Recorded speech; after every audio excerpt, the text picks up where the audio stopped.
Guys നമുക്കൊരു കൊല്ലം സദ്യ കഴിക്കാൻ പോയല്ലോ. കല്യാണത്തിന് പോകാൻ ഫ്രണ്ടിനെ കാത്ത് നമുക്ക് കണ്ടതാണ് ഒരു 3 പേര്. അവർ വിളിച്ച് എൻ്റെ അടുത്തോട്ട് വരുന്നുണ്ട്. അമ്മ വിളിക്കുന്നതുകൊണ്ടാണ് തിരിച്ചമ്മ നേരെ അങ്ങോട്ട് തന്നെ വിടുന്നു. ഇത്തിരി കഴിയുമ്പോൾ നോക്കിയോ അവൻ അമ്മയിൽ നിന്ന് ഇറങ്ങിയിരുന്നു. അവനെ കണ്ടപ്പോൾ അമ്മ തിരിച്ചു കൊടുന്നേ വിട്ട് വളരെ അവച്ചെൻ്റെ വണ്ടിയിൽ വന്നിരിക്കും. നമ്മൾ നേരെ ഓടി എൻ്റെ അപ്പുറത്തോടെ പോയി. ഞങ്ങൾ നേരെ പിന്നെ പോയി. ഞങ്ങൾ തൊട്ടടുത്ത കല്യാണം അധികം ദൂരം പോണ്ടായിരുന്നു. ഞങ്ങൾ ബസ്സിൻ്റെ ബാഗിൽ തന്നെ പോയത്. ഒരു കോവിൽ വെച്ചായിരുന്നു കല്യാണം. നേരെ അവിടെ ചെന്നു റെഡിയായി വണ്ടിയൊക്കെ ഒതുക്കി ഞങ്ങൾ നേരെ അകത്ത് കയറി.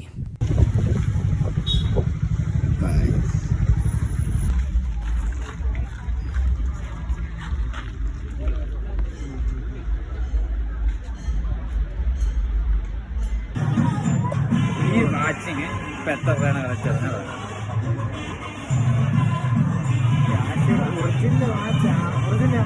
അതൊന്നും പറയത്തില്ല, നീ കണ്ടിട്ട് നീ പറ. ഗൈസ് ആ വാച്ചിൻ്റെ റേറ്റ് 150 ഉള്ളൂ. മൈസൂർ പോയപ്പോൾ എൻ്റെ അനിയൻ വാങ്ങിച്ചുകൊണ്ടുവന്ന സാധനം. റേറ്റ് അവർ 200 പറഞ്ഞത്, അത് 150 രൂപയ്ക്ക് ഒപ്പിച്ചവൻ. പിന്നെ ചെറുക്കൻ വന്നു. അങ്ങനെ പെണ്ണും എത്തിയിട്ടുണ്ട്. അപ്പം ഈ കല്യാണ പരിപാടിയിലേക്കാണ്. കല്യാണമൊക്കെ കഴിഞ്ഞ് തൊട്ടടുത്ത് തന്നെ ഈ ഇരിക്കുന്ന ഫ്രണ്ടിൽ നിന്ന് മിക്ക പേരും കഴിക്കാനായിട്ട് പോയി. ഫസ്റ്റ് പന്തിക്ക് പക്ഷേ ഫസ്റ്റ് പന്തിയിൽ ആളില്ലാത്തതുകൊണ്ട് ഞങ്ങളവിടെ വിളിച്ചു പറഞ്ഞു. അവനോടൊരു ഇൻട്രോ പോലെ ചോദിച്ചേ അവ ഉടനെ ഓവറാക്കി ചളവാ.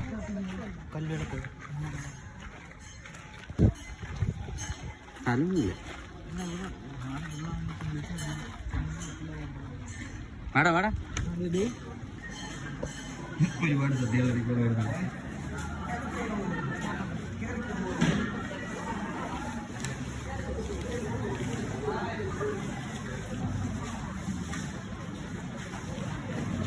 എന്തോടാ വന്നായിപ്പോ എന്നെ വീഡിയോ എടുക്കാൻ.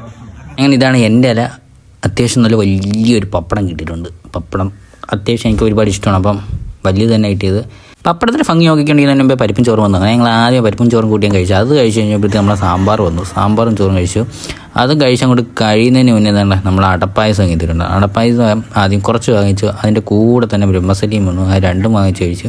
എന്നിട്ട് ചോറ് കഴിച്ച് ഞങ്ങൾ മോരൊക്കെ കൂട്ടി കഴിച്ചു. പക്ഷേ അതൊന്നും വീഡിയോ എടുക്കാൻ പറ്റില്ല. പിന്നെ വന്നാൽ അവൻ്റെ വാച്ച് കണ്ടോ, എൻ്റെ വാച്ചിന് ഗ്ലാസ് ഇല്ല കഴിച്ചു. അവൻ സ്വയമായിട്ടാണ് സമയം അഡ്ജസ്റ്റ് ചെയ്യുന്നത്. കൈ കൊണ്ട് നമുക്ക് സമയം അഡ്ജസ്റ്റ് ചെയ്യാം. പിന്നെ അതൊക്കെ കഴിഞ്ഞ് ഞങ്ങൾ നേരെ വന്നു.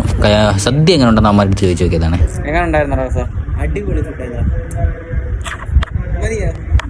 എങ്ങനെ ഉണ്ടായിരുന്നു? അപ്പോൾ ഗൈസ് വീഡിയോ ഇഷ്ടപ്പെട്ട ചാനൽ സബ്സ്ക്രൈബ് ചെയ്ത് സപ്പോർട്ട് ചെയ്യണം ഗൈസ്. Okay bye.